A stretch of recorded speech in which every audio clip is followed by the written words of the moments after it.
Hello and welcome to Global News Today, bringing you exclusive insights and fresh perspectives from leading experts and influential decision makers every weekday here on Al Arabiya News. I'm Tom Burges Watson, and coming up on today's programme, with the ouster of the Syrian President Bashar al-Assad, refugees around the world are now weighing the possibility of returning to their homeland. Moscow grants asylum to the fallen Syrian leader. We ask President Putin's former spokesperson why Russia's decided to do this. And the United States says it is monitoring the situation in Syria. Meanwhile, the incoming President Donald Trump says that involvement by Iran and Russia has weakened those countries, but that this is not America's fight.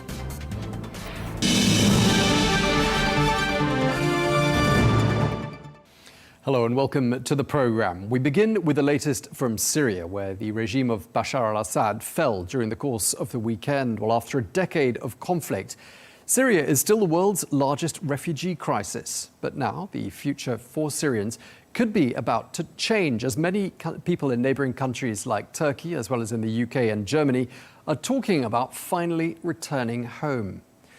Well, from the Turkish-Syrian border, Hamad Mahmoud, a Syrian originally from Deir ez-Zor, who's been living in Turkey for the past 9 years, says he's thrilled to be finally returning home. He says he feels like a bird ready to fly. I'm going to my country. I'm going to Syria, my country. Actually, I feel now, I didn't feel like this moment. I didn't before this time.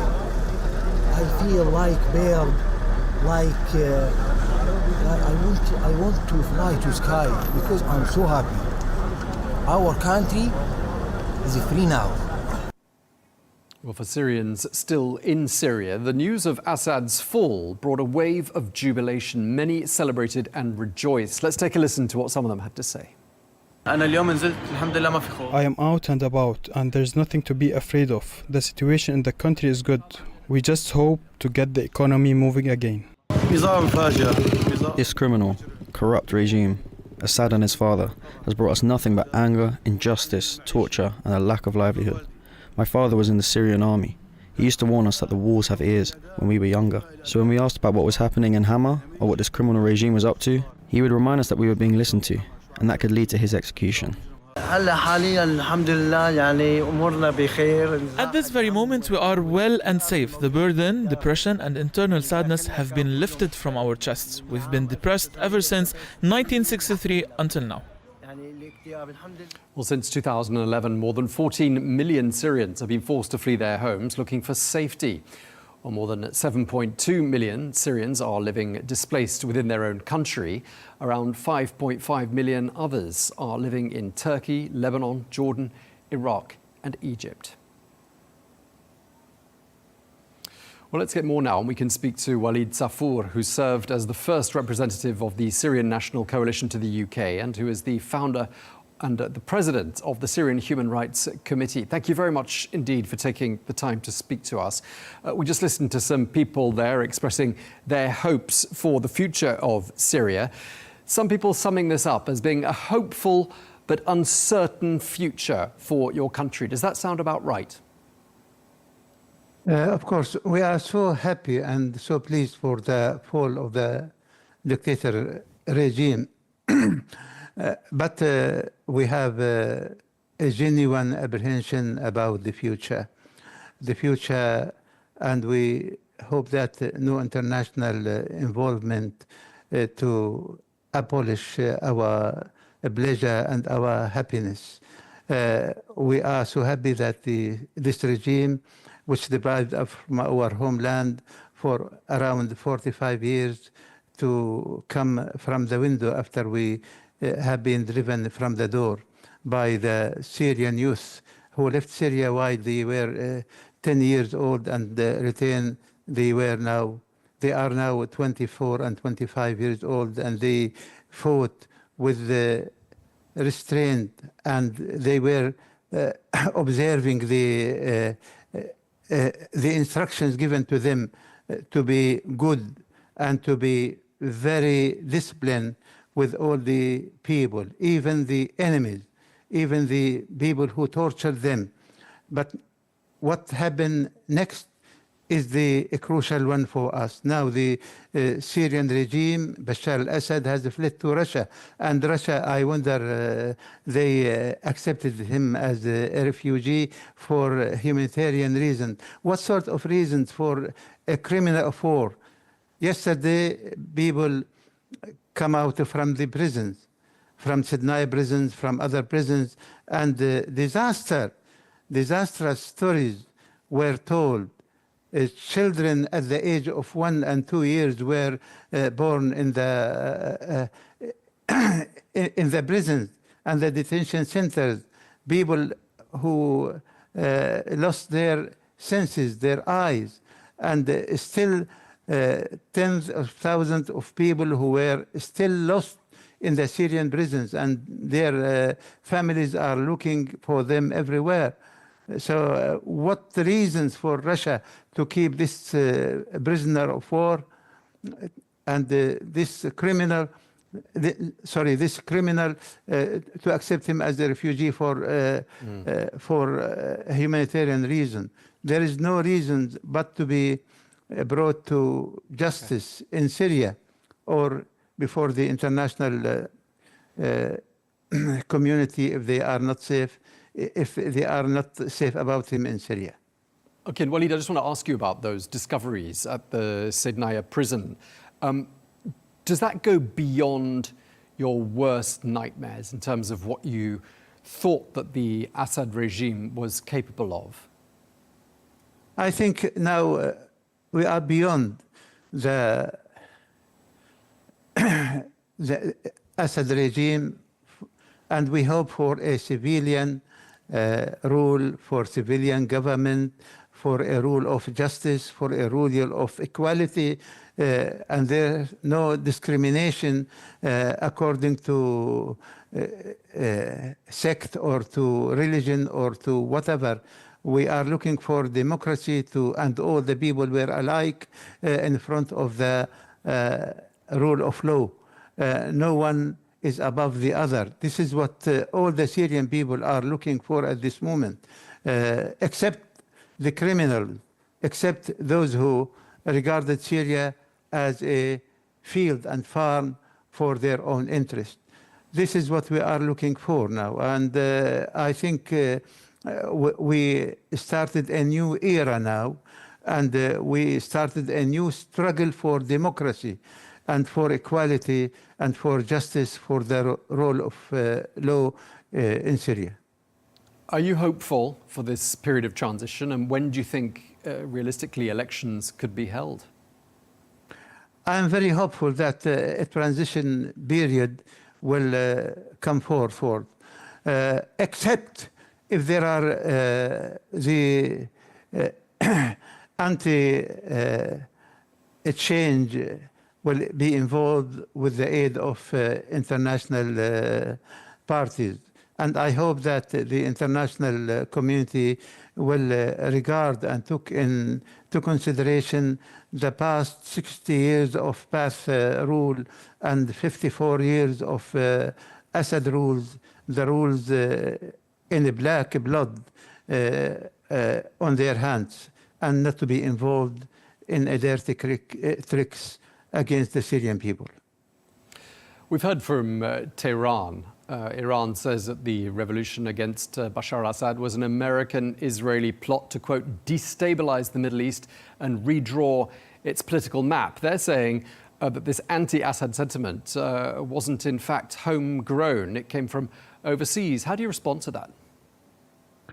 What they have done from 2012, Tehran and its agencies brought from Lebanon, from Asia, from Afghanistan, from Pakistan, all its militias, they contributed to the mischief of the Syrian people. They killed Syrian people. They butchered us. I'm from the city of Homs. What have they done in the city of Qusayr, in the province of Homs? They displaced all people of Al-Qusayr city, and it was occupied by what is called Hezbollah. It is the party of the Satan. This is what happened. And they come to the neighborhood one by one, and they butchered us. They killed my close relatives. They killed the husband of my nephew, my nieces. 2 of them were killed, butchered, with the kitchen knife. This is what Tehran has done. It is not the other parties. The first party to be claimed for our mischief is Tehran and then Russia. They aided this criminal regime to survive for this 13 years of the Syrian upheaval and against this dictatorship of al-Assad's regime.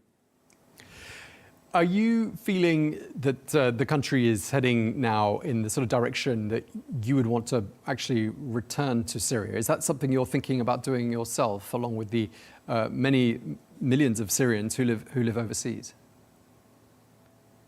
I hope, and all the sincere Syrians who wanted the interest of their country, they hope that the country is heading towards a healthy future, towards democracy, towards equality, towards justice, towards to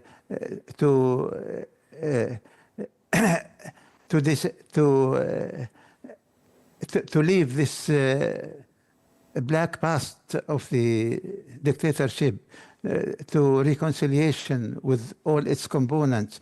This is what we are hope, and I've been in contact with many Syrians in the diaspora and inside Syria and in the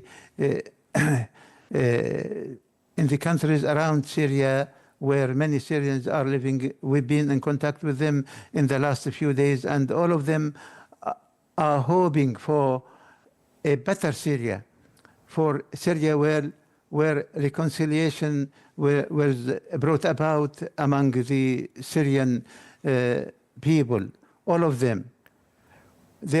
We are not against anyone, only we are against those who committed crimes, who killed, who tortured, who took the decisions against the Syrian people. We are against only about these, and these are very few. Other than that, nobody is against any other body. Okay, and just lastly, I mean, looking at the composition of Syria's new leadership, lots of different groups, lots of different ideologies and ideas for the future of Syria, and indeed some from the old guard, because the former Prime Minister Mohammed Jalali is part of the transition. Aren't you worried that such a disparate group of people could end up infighting and there'll be more chaos to come?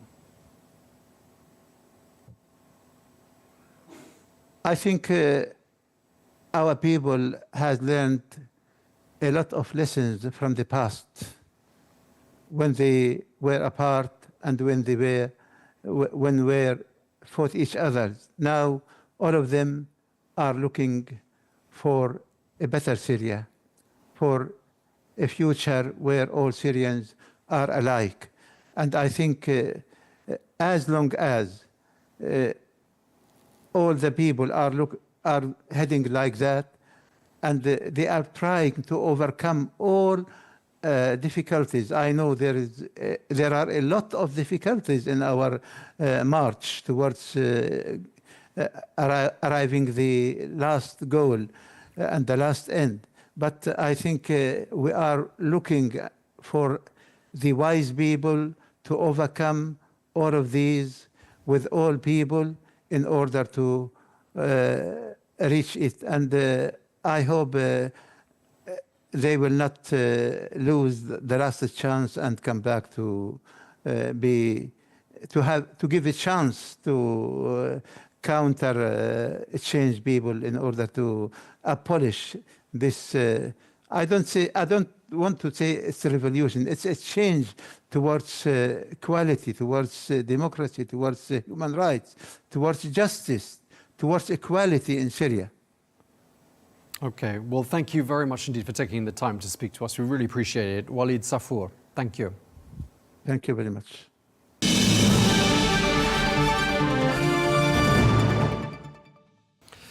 The fall of the Syrian President Bashar al-Assad is seen as a blow to Russian prestige and military influence, and these developments are expected to have a serious impact on President Vladimir Putin's military power.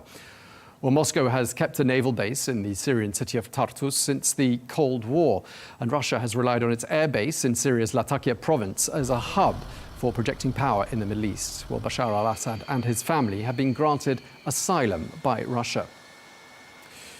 Well, regarding the future of Russia's military bases in Syria, the Kremlin says they are taking necessary precautions to secure them. It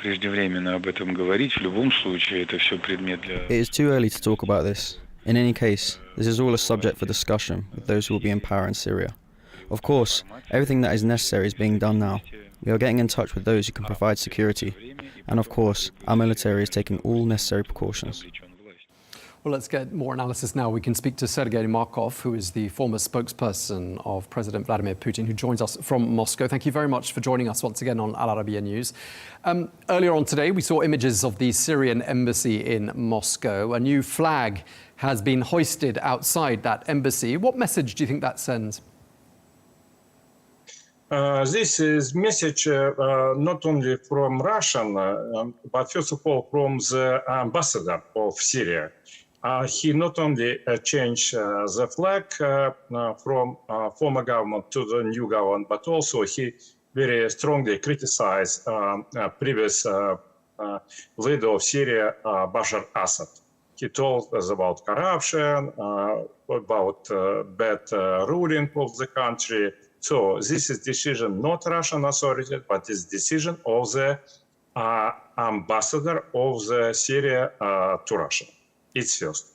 Hasn't the world been telling you for the last 13 years that the regime of Bashar al-Assad was corrupt, amongst other things? I think no doubt that Bashar al-Assad government was corrupted, but I suppose that not too much compared with another governments in the Middle East countries. So from Russian point of view, Bashar al-Assad not ideal politician, but probably his opponent was a little bit worse. And also I should stress that Russia give a strong recommendation to Bashar al-Assad to have political reform, first of all to the democratization and federalization of Syria, and for including of the opposition leader to the Syrian government. But Bashar al-Assad denied this advice of Russian government. Also, you can look at the streets of the Syria, and you will see that it was a lot of portrait of Vladimir Putin and the Russian flags, something about 5, 6 years ago. But no portrait of Vladimir Putin and the Russian flags last 2 years. So Bashar al-Assad stepped down from Russia, and it was one of the reasons for collapse of his regime. But his regime could have collapsed many years ago, and it would have done, as the Syrian people wanted it to, were it not for the fact that Russia helped Bashar al-Assad kill about 500,000 of his own people. Do you admit that Moscow had a role in that? Yes, Moscow played a role in such a civil war.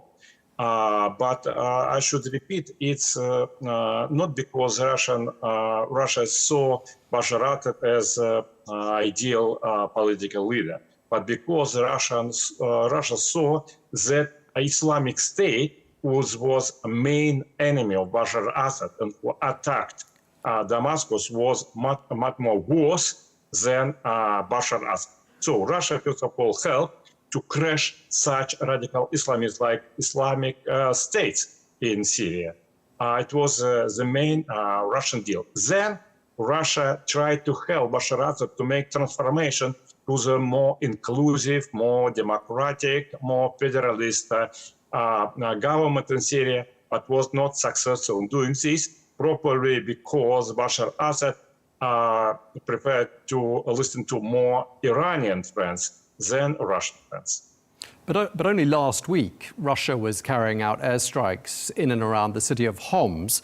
to try to stall the advance of the advancing opposition, which is now in Damascus in power. So Russia's involvement in stopping the revolution to overthrow Bashar al-Assad continued right up until last week, didn't it? Exactly. Russian militaries continue to serve their duty according to the agreement between Russian and Syrian government. It's a Russian style of doing, where responsible people who follow all treaties, but not violating them, not making, maneuvering in the ancient East style. So Russian military continues this, and of course, the opposition was not happy about this. But at the same time, Vladimir Putin already mentioned yesterday that sometime Russian military aviation helped Syrian opposition in the cases when they fight against Islamic State. And this continued, this Russian help to the Syrian opposition continued all these years. Russian role was not to support Bashar al-Assad, but not to allow Islamic State to take power in Syria. And this goal has been reached. Okay, I mean, listening to what people on the streets of Damascus are saying, they're saying, we are very relieved, we feel reassured now because we were scared. It was like living a nightmare inside a big prison, said one person. And I think a lot of Syrians view Russia as having prolonged this nightmare by propping up Bashar al-Assad many years after he should have left office. How do you respond to that? Of course, when now opponents of Bashar al-Assad, who signed the military treaty with Russia, his opposition took power, of course, you can see on the streets of Damascus, first of all, the opinions which reflect this point of view. But at the same time, when we look, for example, on Afghanistan, we will see that first Afghan people very strongly criticize Soviet Union, so-called Shuravi. But now they're talking, if they can compare Americans, British, Russians, of course, they prefer Russians because they are honest and they're responsible person. Same, I think, will be in Syria. And we will look at the behavior of the new government. If new government will make a repression against Christians, against another minorities, probably Russia will have bad relation with this new government, and Russia will have problem with its military base. But if this government will be not strong radical Islamists, but will be moderate and modern Islamist power, probably Russia will be able to build a good relationship with this new government. So we're Russian. We don't afraid to have better relationship with bad guys. But if these guys will be good, we'll have good relationship with them. Well, that's as may be. We spoke to someone just before we crossed you from the Syrian National Coalition who described Russia and Iran as being criminal states that had propped up the dictator who was Bashar al-Assad. Do you think it's really realistic to think they're going to want to work with Russia after all this? No, it's not realistic. I think people in Syria and the new Syrian government very much differ Iran from Russia. Everybody understands that Bashar al-Assad has been first of all under the control of Iranian politicians. He was more or less proxy of Iran, and Iranian troops play important role on the land. And as Alavis, who is part of Shiites, Bashar al-Assad was part of this big Shiite coalition on the Middle East. And as I understand, people on the streets, first of all, believe that they broken Bashar al-Assad and they beaten also Iran, but not Russia. I don't know if you've seen the pictures, but we've been getting lots of images of the reality of life under Bashar al-Assad, notably from the Saydnaya prison in Damascus. I expect you've seen pictures as well, horrific images of how people were treated, including children who were kept in those prisons. After having killed about 500,000 of his own people, Moscow's decided to give Bashar al-Assad asylum. Why? Because we believe for the humanitarian reasons he probably he should be alive. Also, when you look at the Bashar al-Assad and compare him with another actors, we can see that their behavior also very barbaric. Look, for example, on the Netanyahu. He killed almost 50,000 Palestinians in Gaza just in half of the year. And also, if we look at the Iranian and Iraqi and another leaders, they also are quite cruel. But if you look at the Bashar al-Assad, beginning of his ruling, he tried to make liberal reforms. And I think he keep his this idea to move step by step Syria to the more inclusive. But you're being very generous. Reform, but what not able to do. You're being very generous. He had 24 years to enact some reforms. He didn't do it, so he failed from the beginning, didn't he? When Bashar al-Assad took power, first of all, he started liberal reforms, and he conducted them during 5 or 6 years.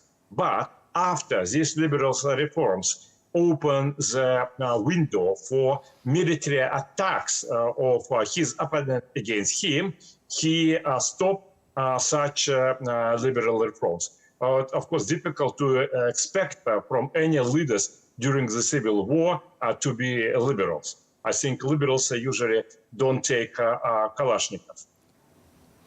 Just lastly, would you hand over Bashar al-Assad to so he can face international justice? Would Russia do that? I think Russia will not trust to international justice. If you look at the behavior of the International Criminal Court, which started attack against Vladimir Putin because Vladimir Putin saved thousands of the children in Ukraine. If you look at such international organizations with mostly under the control of the Western countries who support absolutely barbaric terrorist-style Ukrainian regime, you understand, no trust to any international organization which is under the control of Western countries. Okay, thank you for speaking to us. Sergei, Markov, that's all we have time for. Thanks a lot. My pleasure.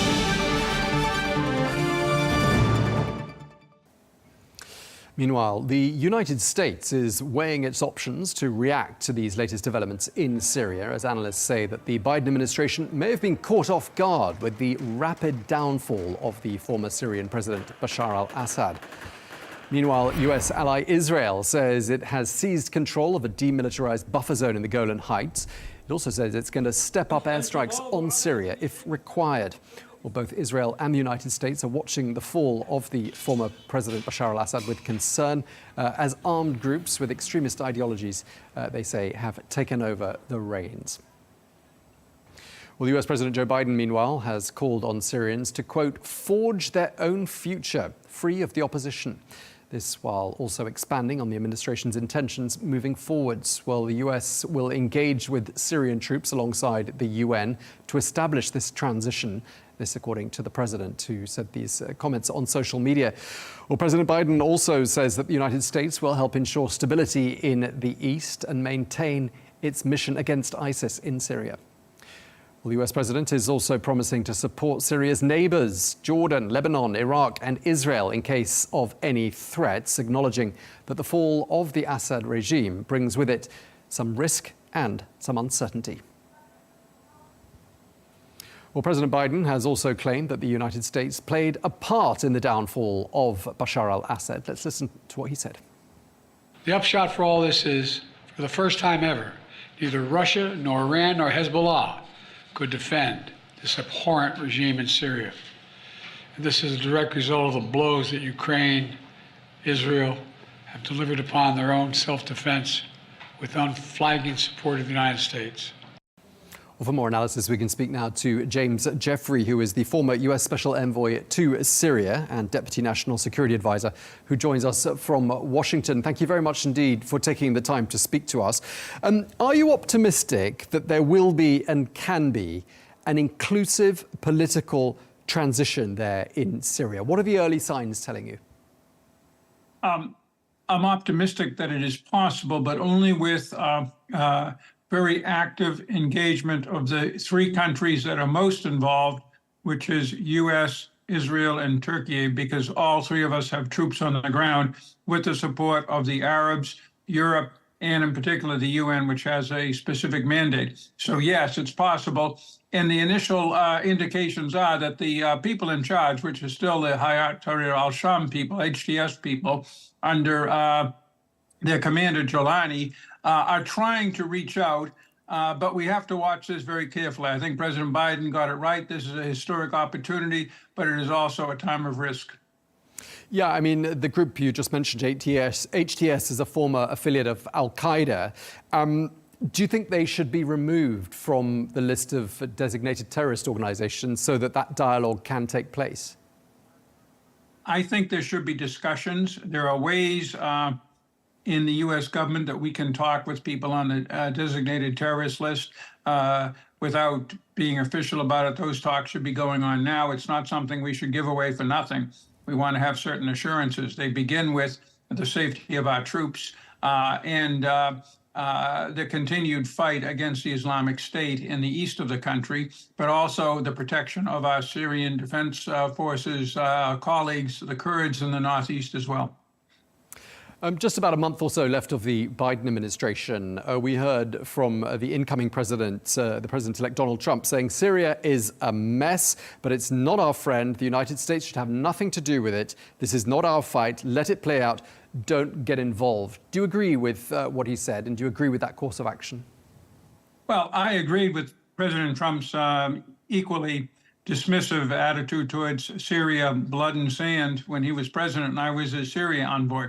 But let's try to figure out what he's trying to say in the right context. America went through two terrible wars, Afghanistan and Iraq, where we put hundreds of thousands of troops at the peak, I mean, hundreds of thousands at one time, along with our British friends and a lot of others, to try to change Middle Eastern societies into something that looks like Europe. Those were total failures. Trump is reacting, and he's reacting correctly to that. When he says this, what he means is, we don't want to do a nation-building exercise. We won't want to send tens of thousands of troops. But remember, he kept our troops on. He twice ordered them to be withdrawn. Then we all convinced him that it made sense to keep them on, so he agreed.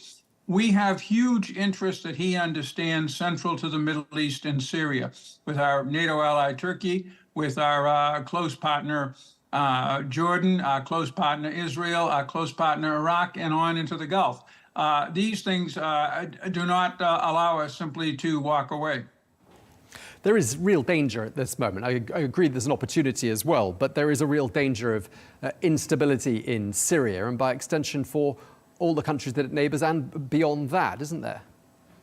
Well, yes, but look, we had, and this is a problem in every government, but particularly in American governments, there's always a cloud in even the bluest and cloudless of skies, a little dark cloud, because you have to think that way, but you can't let that get on top of things. This is a great development. Trust me, Syria was a threat to the region for all 11 years of the civil, well, since 2011, 14 years now of the civil war, and even before. It was the platform that Iran used to project power into Gaza, into Lebanon, into Iraq. And it is a huge success for the region that this Iranian axis is broken.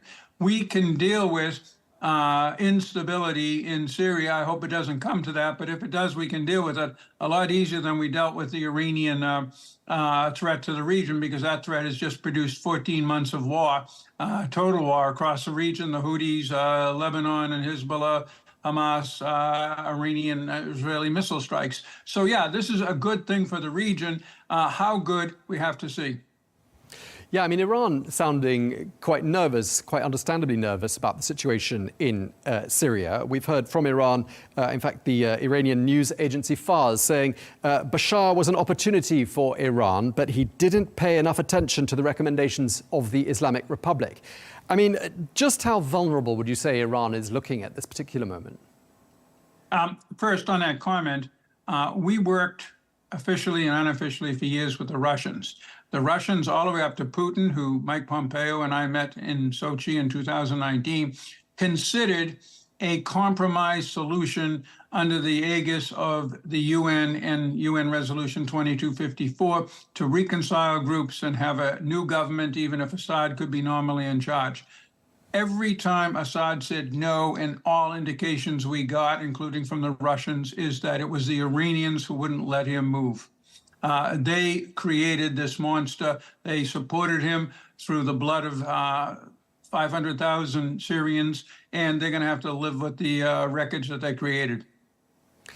I mean, it's been an incredible few months. A lot has happened these last few months. The Hamas leader, Yahya Sinwar, has been killed in Gaza. The Hezbollah leader, Hassan Nasrallah, has been killed in Lebanon.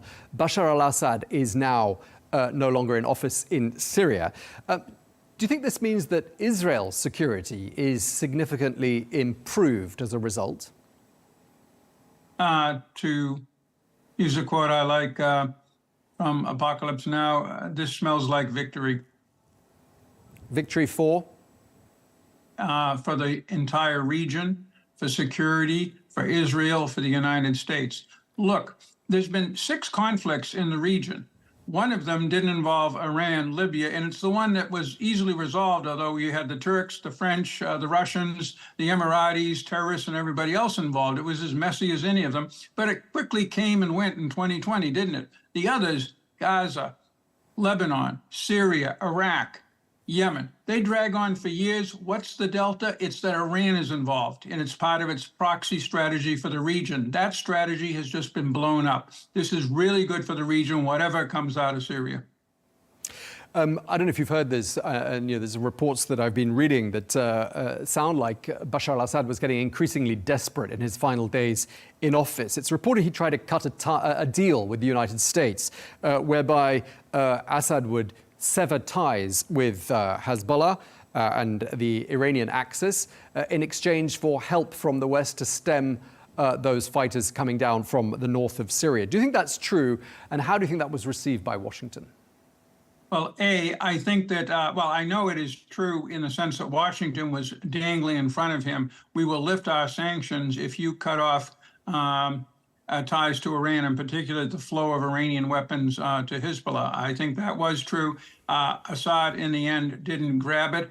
Whether that would have forestalled this attack from the north, I don't know, because there's no way we would have gone in with him to try to keep those people away. I mean, there are some who are describing all of this as being one of the biggest turning points for the Middle East in generations. Would you agree with that? My first involvement was as a captain in Germany, where my unit was put on alert to, with the rest of the military, to go to war with Russia, beginning in the Sinai during the Yom Kippur War. That was a turning point. It led to a whole decade of positive political developments. Then the region went into war again. Then it emerged with the liberation of Kuwait. We had another decade of great diplomatic achievements. And then with the rise of al-Qaeda and American blunders in Iraq and Afghanistan and Iran's rise, we went back into crisis again. So it is cyclic, but this is one of the big movements in the region. It gives us, the U.S., us, the West, us, most importantly, the people of the region, the chance to try to get it right this time. Turkey, one of the key parties at the table that you mentioned just a short while ago. Turkey says it wants to guarantee security in Syria after the fall of Bashar al-Assad. What do you think they've got in mind in Ankara? Well, we have to obviously talk to them, and we are. But the point is, this has to be a sovereign, independent state. Obviously, Turkey has important security interests along its southern border. They have to be secured, just like Israel and Jordan, Lebanon, and Iraq do. and the United States has general regional interest as a partner of all of these countries. So we'll see what comes out. But again, Israel, the U.S., and Turkey all have troops in country. That is an important factor. And what about Russia? Something of a humiliation here, would you say, for the Kremlin, given that years of support for the Assad regime have turned out in this way? And of course, that war in Ukraine hasn't advanced in quite the way people in Moscow had hoped it would. It's been dragging on for 3 years now, and it's taken a huge amount of money and a huge number of lives. I mean, do you think all of this does spell problems for Moscow? Well, absolutely problems, but the question is whether they are decisive. I think this is another nail in Putin's grave, in Putin's casket, but I don't, coffin rather, but I don't know how many more nails it will take to put him out of business. Ukraine has been a failure despite recent incremental gains on the ground. And this was a huge defeat for him. But the Russians aren't out of the game yet in Syria. They'll try to keep their bases and they'll negotiate with who's ever in charge. That's if they're willing to talk to them. And just lastly, I mean, let's go back to where we started, just to wrap up. Are you concerned, as a lot of people are for Syria, happy as they are, as we've been hearing from a lot of people on the ground in Syria, but they are concerned about the uncertainties ahead, not least the fact that these various factions that are now running the country have different ideologies. They only had one thing in common, which is they wanted Bashar al-Assad to go. He's gone. Are you confident, or are you concerned about them working together and moving forward?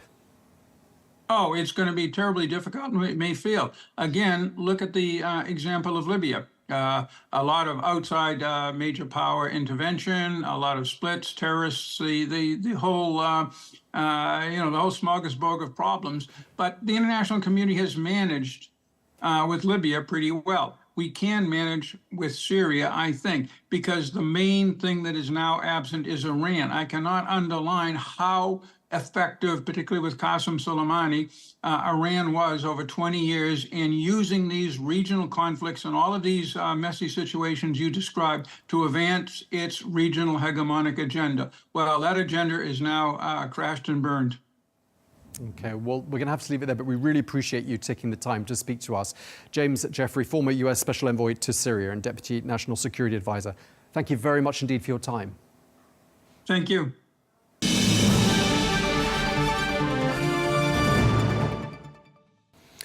Well, staying with US reaction to these developments in Syria, the US President-elect Donald Trump said earlier on that the Russian President Vladimir Putin had, quote, lost all interest in Syria because of Ukraine.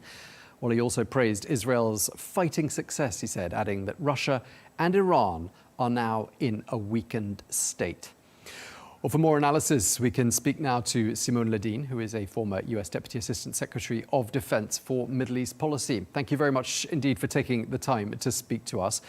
This is being described as one of the biggest turning points for the Middle East in generations. Of course, I'm talking about the fall of Bashar al-Assad. Do you agree with that?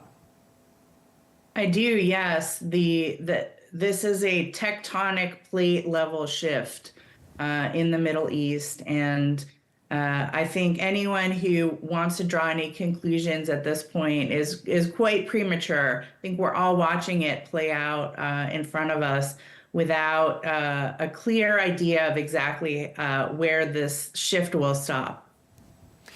Do you think it's likely that Washington is engaging with Syria's new leaders? I believe, according to the media reports that I've seen and what I'm hearing from folks in my network, they are working to engage with them. I hope at the same time they're also engaging, and I believe they are with Turkey, as Turkey plays a large role in influencing these groups as well. Yeah, I mean, the group in particular that we've been talking most about is, of course, Hayat Tahrir al-Sham, or as it's known as HTS. I mean, there are concerns about them, not least because they are former affiliates of al-Qaeda. But do you think they really have changed their spots? Well, I think that's an interesting question, and I don't believe that we can draw any conclusions based on promises. I think the international community needs to be monitoring their activities to see and assert for ourselves if HTS has indeed changed its spots. I think time will tell. I certainly wouldn't want to be premature, though, in making these assumptions or stating categorically one way or another that a group with such a long history and such a close affiliation with Al-Qaeda indeed has sort of left that organization. I think another important point is the congratulatory messages to HTS from extremist groups across the world. I think that's also very telling and should be included in any clear-headed evaluation of what HTS is today and what their plans for the future might be. Yeah, and how do you rate the chances of all these different factions in Syria of working together? Do you think they're going to be able to, or do you think it's just a matter of time before they start fighting each other? I think a more realistic approach to this might be a broad realization that the country of Syria, as we've known it to this point, doesn't really exist anymore, and that it might be more beneficial to consider different regional areas that are governed by different groups. I think that might be more practical and might lead to a more sort of sustained peace rather than these very disparate groups with, frankly, different goals for them to try to work together. I'm not sure that's a realistic approach, frankly. Okay, so you think there's a likelihood of Syria, as we know it, being divided. We know that Donald Trump has sent his future Middle East advisor, Massad Boulos, to the region. He arrived during the course of the weekend. He's discussing the situation. I mean, how do you see the Trump administration shaping developments in this region? Well, first and foremost, I would point out President Trump's very public, President-elect Trump's very public social media post saying, we must stay out of this. There's no U.S. interest in this right now. I believe what he meant was, and this was still at a time when the Assad regime had not formally fallen, although I think it was clear it was going to. I think in that context, Trump was stating clearly, we have no interest in this. There's no American interest here. I think now, as we're looking at the future of the region and specifically Syria and all of the different international players who are involved in Syria, there certainly is a U.S. interest there. And so it is gratifying to see that one of his top advisors is already making moves in the region. I think it really only will benefit us in the long run. And it's so clear now, with a little over a month to go before President Trump takes office, that he's already starting to make his moves and to assert what his new administration will be promoting. And I personally very much look forward to that. Okay, I mean, obviously, one of the things that President Trump has said is that this has been damaging for Iran and Russia. I mean, they are, of course, two countries that have exerted considerable influence over Syria. I mean, just how damaging do you think the fall of Bashar al-Assad has been for those two countries? I think it's been, particularly for Iran, it's been absolutely devastating.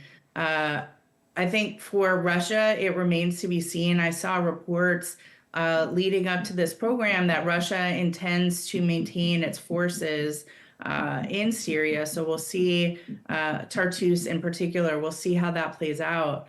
And if they're able to do that, and if HTS and its allies will fight that or not. But I do think with respect to Iran, it showed how devastated, in particular, Hezbollah has been by the Israeli defensive attacks against Hezbollah. And they've completely decapitated not only the leadership, but also the significant weapon stockpiles that Hezbollah has been building for decades now.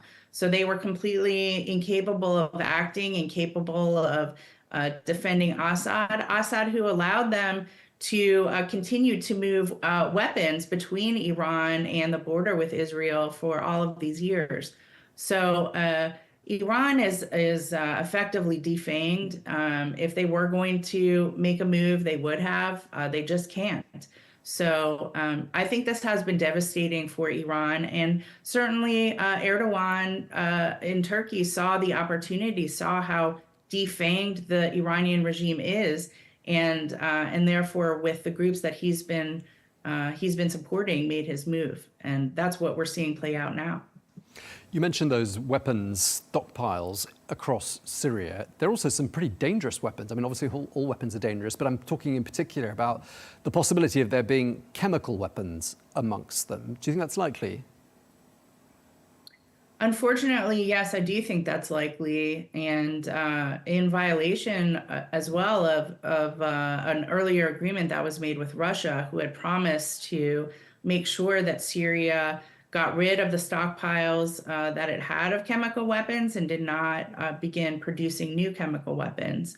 So that's an important question that I think that we should all be looking at and questioning as the international community. But yes, it is incredibly concerning that these weapons might still exist and be in Syria, and worst case scenario, fall into the hands of people who would want to use them, especially against innocent civilians.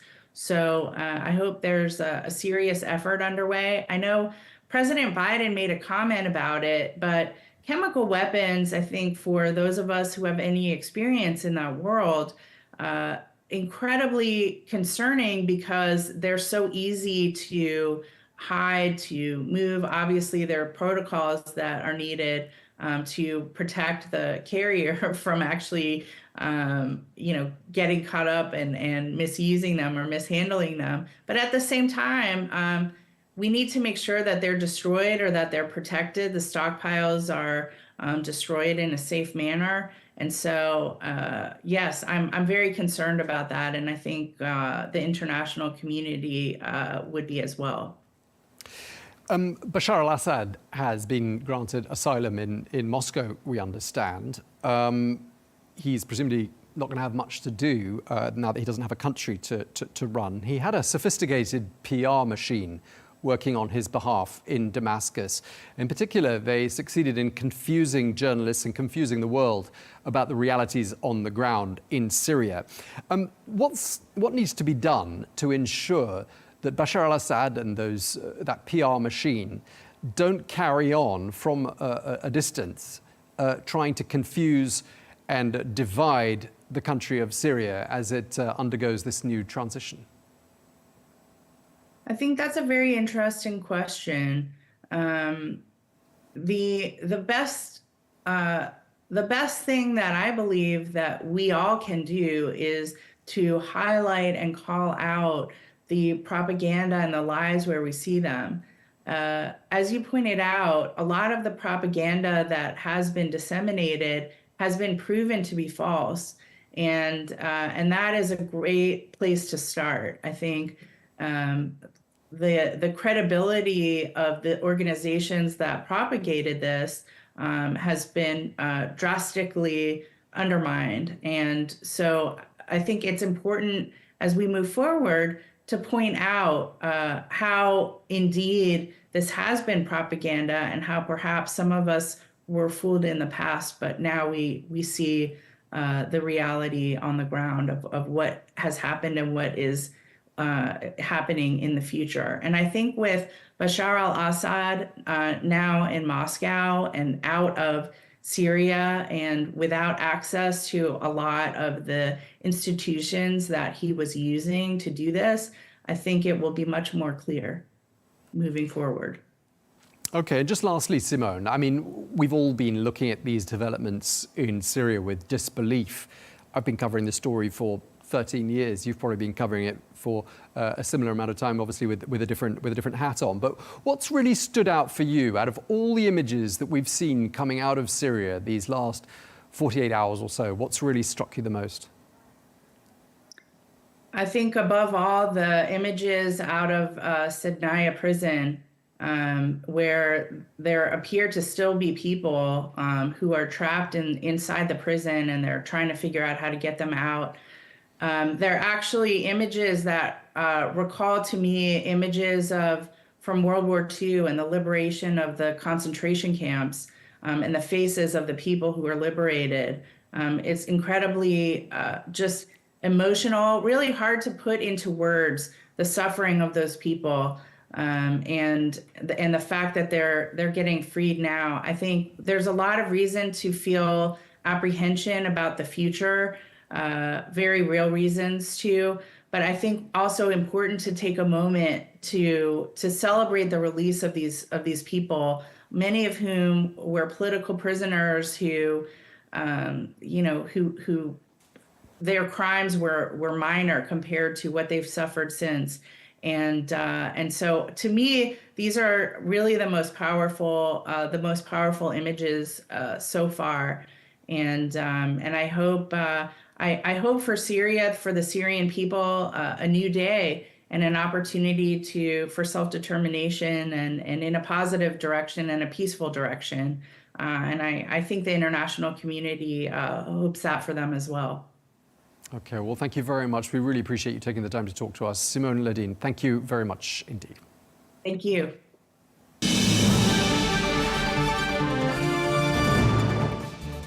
Well, that is all we have time for on Global News today. Thank you very much indeed for watching. Be sure to join us again tomorrow for more exclusive interviews. Until then, bye-bye.